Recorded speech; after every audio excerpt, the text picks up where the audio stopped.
Assalamualaikum warahmatullahi wabarakatuh.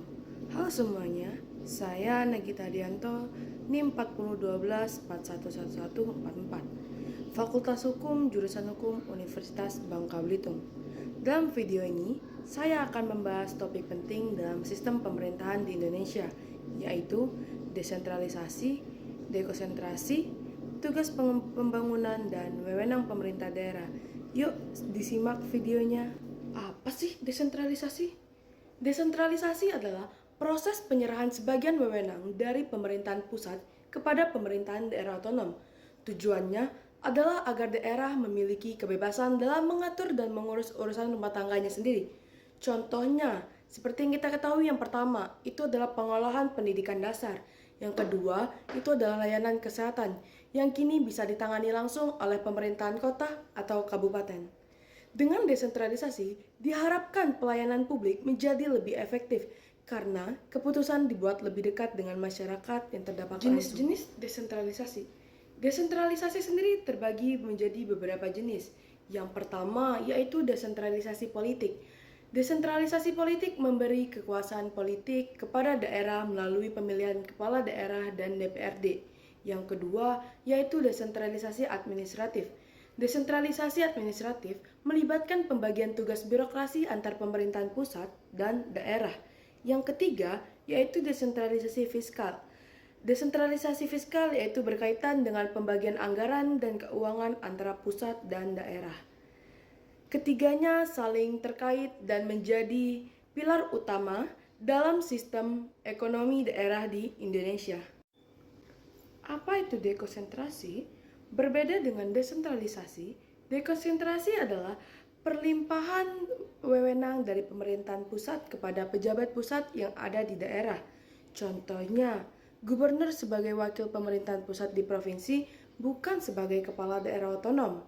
Dalam dekonsentrasi, kewenangan tetap berada di tangan pusat, namun pelaksanaannya dilakukan oleh perwakilan di daerah. Biasanya dilakukan untuk proyek strategis nasional seperti pembangunan jalan tol antar provinsi atau pengolahan tata kependudukan. Tugas pembangunan, siapakah yang bertanggung jawab? Pembangunan nasional adalah tanggung jawab bersama antar pemerintahan pusat dan daerah.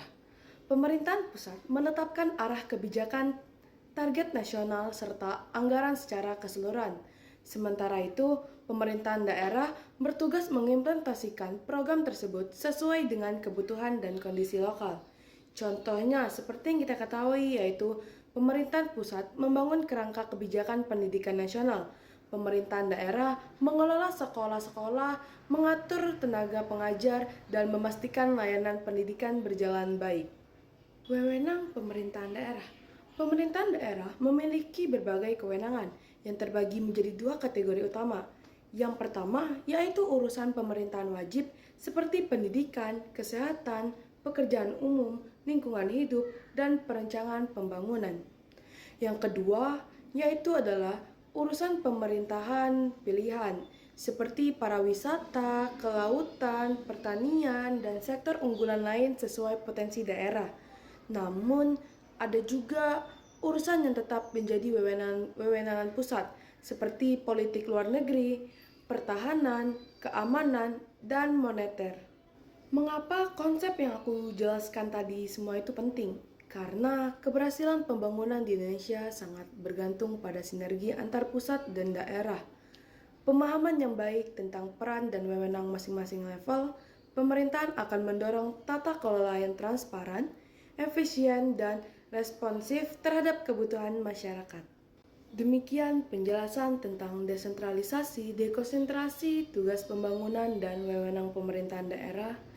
Semoga video ini menambah pemahaman kamu semua.